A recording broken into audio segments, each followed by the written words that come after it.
मित्रहो, एक बुद्धिमानी घुबड होता. तो एका झाडावर राहायचा. नेहमी लोकांची मदत करायचा.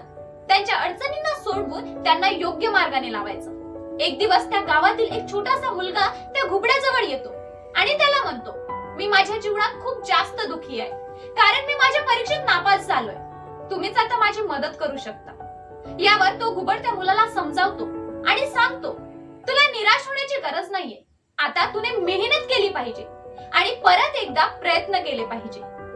तो मुलगा त्या घुबडाची गोष्ट ऐकतो आणि नव्याने खूप मेहनत घेतो आणि परत एकदा प्रयत्न करून दुसऱ्यांदा परीक्षेमध्ये पास होतो. तो मुलगा खूप आनंदी होतो आणि त्या घुबडाला जाऊन भेटतो आणि म्हणतो, आज मी जे काही झालोय ते फक्त तुमच्या मदतीने, त्याकरिता धन्यवाद. घुबड त्या मुलाला समजावतो आणि सांगतो की ही एक गोष्ट प्रत्येकाने लक्षात ठेवली पाहिजे की दृढतेने आणि मेहनतीने कुठलीही गोष्ट शक्य होऊ शकते. मित्र, या गोष्टीतून आपल्याला एक गोष्ट शिकायला मिळते की आपण कधीही हार मानायला नको.